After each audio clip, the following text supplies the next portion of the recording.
ndagira ngo nongere mbaramutse mu izina ry'umwami wacu Yesu Kristo, ngira nti amahoro y'Imana abane namwe kandi Uwiteka abishimire. Umwami Imana abakomeze adukomeze kandi umwami Imana adukomezanye muri byose. Rero mu by'ukuri ndagira ngo ngire ikintu nongera kubibutsa, ndagira ngo ngire ikintu nongera kubabwira. Ivugabutumwa muri iki gihe dusohoyemo ntirishoboka. Ivugabutumwa muri iki gihe turimo cy'inzara n'intambara n'ibigeragezo n'amatiku n'amakimbirane ntabwo rishoboka. Abitwa ko ari abavugabutumwa muri misi ya none, abitwa ko ari abakozi b'Imana muri misi ya none, abitwa ko ari abapasiteri mu nsengero muri misi ya none, ntabwo baburara. Abo bantu mwumva mukumva ari abantu bakomeye bahambaye, babavugabutumwa, babakozi b'Imana, bafite amacumbi, bafite aho kuba. Ariko 30% y'abitwa abavugabutumwa bashobora kuba ari abakene, ariko 70% y'abitwa ko ari ababwirwa, ari ababwirizwa ubutumwa, bo ni abakene. Bamwe ntibafite aho kuba, bamwe ntibafite ibyo kurya, bamwe ntibafite imyambaro, bamwe abana babo ntibafite amashuri.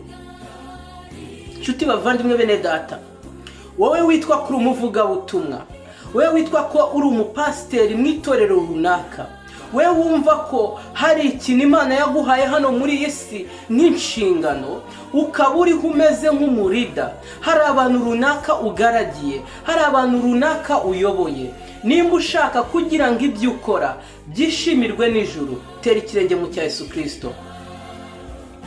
Abavugabutumwa benshi bajya kuri podium, bajya muri church, bajya ku ruhimbi, mu nda zabo harimo ibyo kurya utabasha kuvangura. Banyweye amata, bariye amafi, bariye imiceri, bameze neza, baguwe neza, kuvuga bidakunda, basemeka. Ariko amateraniro bagiye kuyobora n'abateraniye aho bagiye gukorera ayo materaniro, abenshi muri bo bari kwicira isazi mu jisho. Aje kuvuga umurimo abizi neza ko no muri magaze hari ibyasigaye.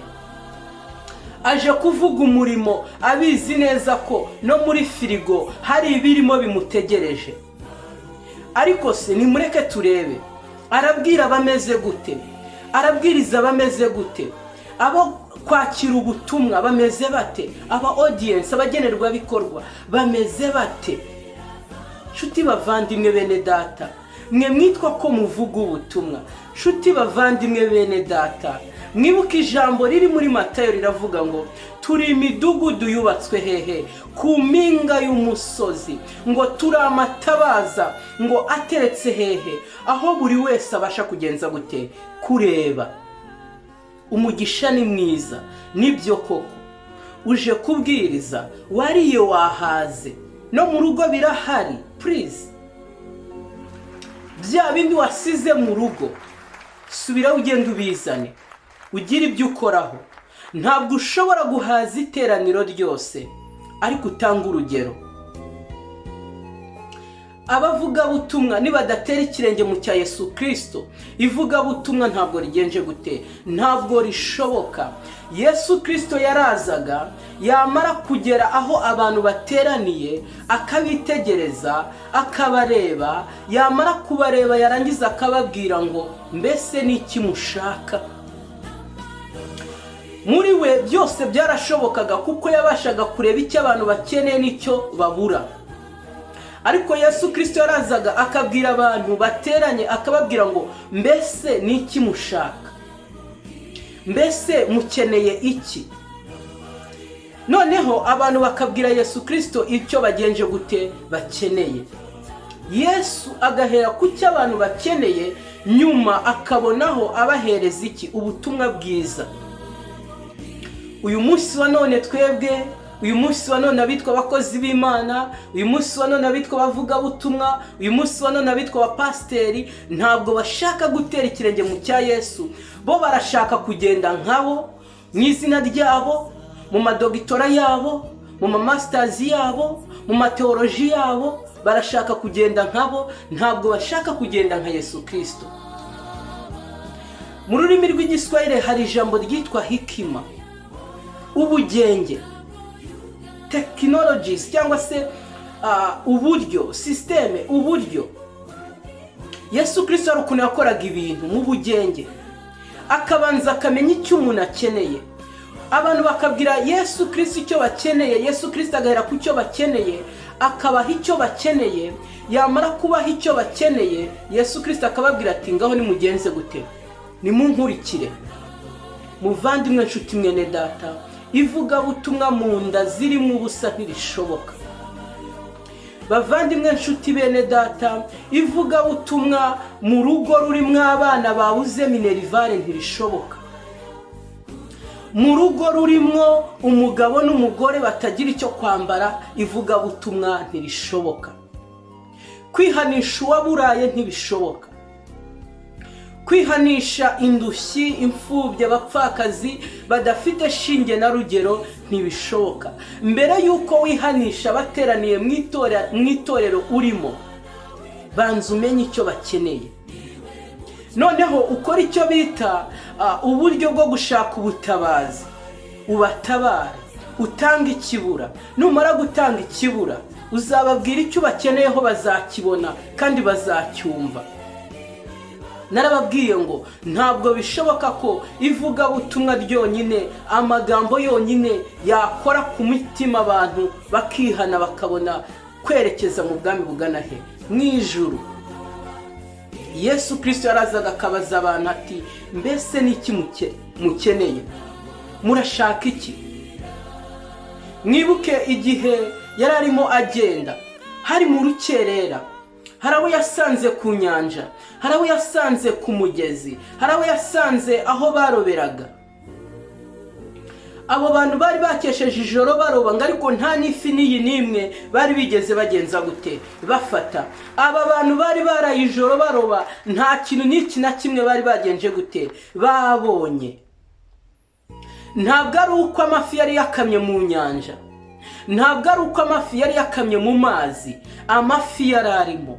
Yesu Kristo abagezeho, arabareba, abona baguye agacuho, abona barushye, abona bananiwe, arangije arababaza ati ni iki mukeneye?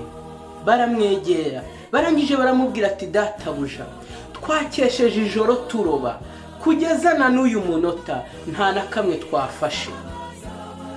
Maze Yesu Kristo arababwira ati nimujugunye inshundura zanyu hehe? Ahangaha. Barabikora, bararoba, amafi aba menshi, bakomeza kuroba. Yesu Kristo arababwira ati murekeraho, ayo murobye arahagije, murekeraho, ayo ngayo mufashe arahagije. Bavandimwe, igitangaza gikomeye, amafi b'abagabo bafashe ntabwo bayacyuye ngo bayajyane mu ngo zabo, ntabwo bayacyuye ngo bayajyane kuyacuruza. Bakimara kuroba arya amafi, bakimara kubona ibitangaza Yesu Kristo yabikoze, Yesu Kristo arababwira ati mugenze gute? Nimunkurikire. Basiga inshundura, basiga byose, basiga amafi bari barobye, baraye bashaka, bari babonye. Bakurikira nde? Bakurikira Yesu Kristo.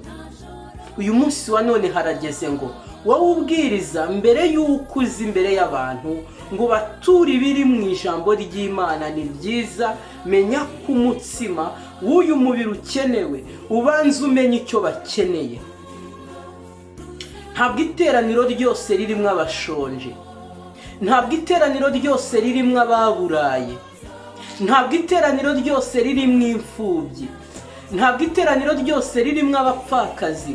Ariko mu by'ukuri nimba uterana n'abo bantu umunsi ku munsi, ubazi neza. Abakene muri burabazi.